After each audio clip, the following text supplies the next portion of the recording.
Olá, bem-vindas e bem-vindos ao Pode Crer na Bíblia. Hoje a gente faz um mergulho, profundo em Êxodo capítulo 1. Vamos juntos explorar essa história, fascinante, do povo de Israel lá no Egito, o crescimento deles, a opressão que veio depois, e como a mão soberana de Deus já estava ali guiando tudo. E a nossa fonte, como sempre, é a palavra de Deus. Bom, para começar, o capítulo abre lembrando quem foi para o Egito com Jacó. Lá em Êxodo, capítulo 1, dos versículos 1 a 4, lista os filhos. 1. Estes, pois, são os nomes dos filhos de Israel que entraram no Egito com Jacó, entraram cada um com sua casa. 2. Ruben, Simeão, Levi e Judá. 3. Issacar, Zebulon e Benjamim.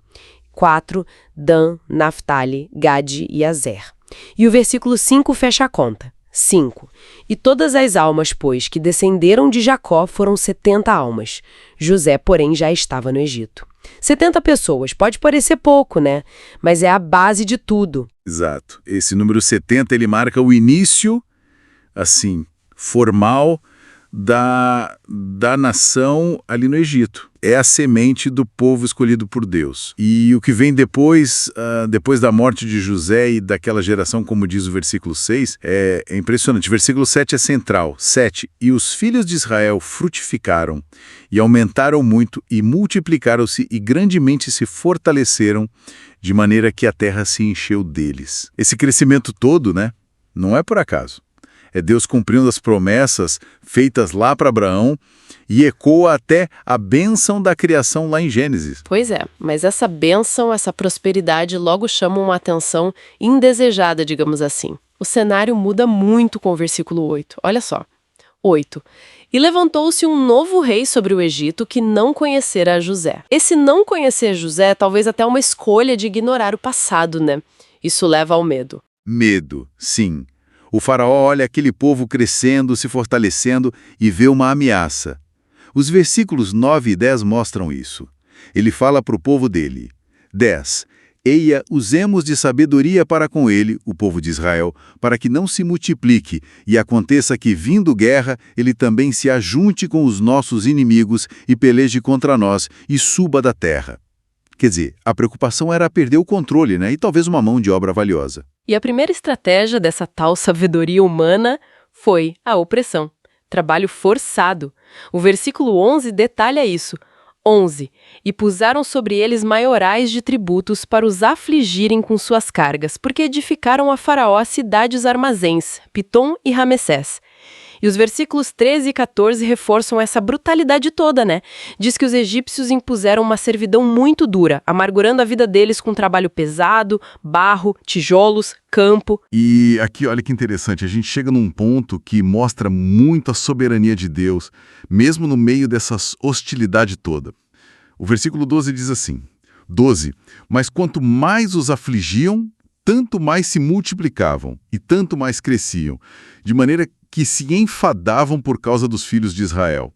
Tem uma ironia profunda aqui, A estratégia do faraó para controlar, para diminuir o povo... deu efeito contrário. Exatamente. A opressão acabou acelerando o crescimento.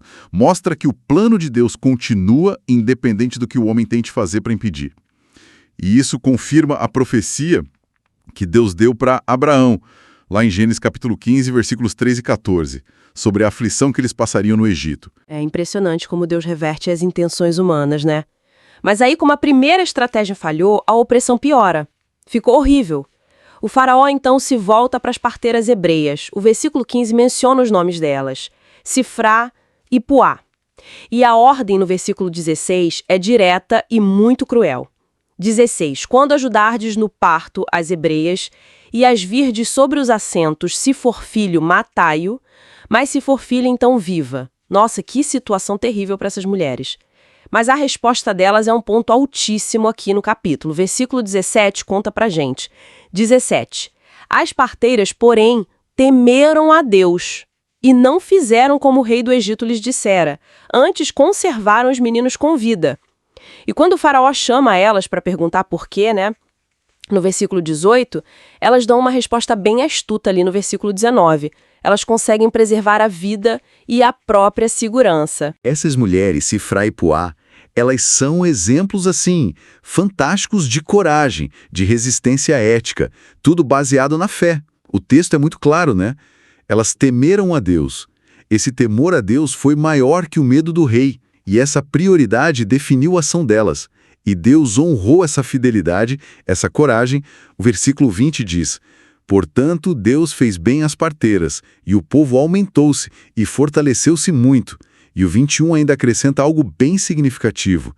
E aconteceu que, como as parteiras temeram a Deus, estabeleceu-lhes casas. Isso provavelmente quer dizer que Deus deu a elas famílias prósperas, linhagens que duraram.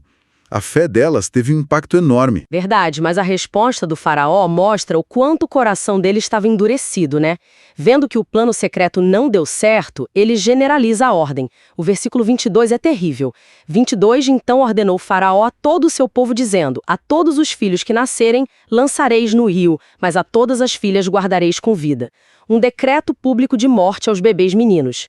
Isso prepara todo o cenário dramático para a história de Moisés, que a gente vai ver logo em seguida. Olhando para esse capítulo 1 de Êxodo como um todo, a gente vê temas muito fortes, né? Primeiro, a fidelidade de Deus. Ele cumpre suas promessas, mesmo debaixo de perseguição intensa. Segundo, a realidade de que o crescimento, e isso inclui o espiritual, muitas vezes acontece justamente na dificuldade, na adversidade. E terceiro, o poder da resistência ética quando ela é baseada no temor a Deus. É um ato de fé que pode, sim, mudar a história. É uma lição muito forte sobre confiar em Deus, nos seus propósitos, não importa o quão difícil a situação pareça, né? E para quem busca fortalecer essa confiança no dia a dia, através da palavra, a gente sempre lembra do projeto Reavivados por Sua Palavra. É um convite para a gente ler junto um capítulo da Bíblia cada dia, permite que essas verdades transformem nossa visão das coisas e fica aqui uma reflexão final para a gente pensar.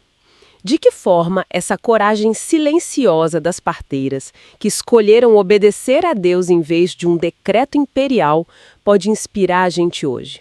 Como podemos agir com integridade e fé diante das pressões e injustiças do nosso tempo? Gostou dessa nossa análise aqui de Êxodo capítulo 1? Então, olha, não esquece de curtir o vídeo, compartilhe também com seus amigos, com a família, para que mais pessoas possam ser alcançadas pela palavra. E claro, inscreva-se aqui no canal Pode Crer na Bíblia para não perder os próximos estudos, tá bom? Sua participação é muito importante para nós.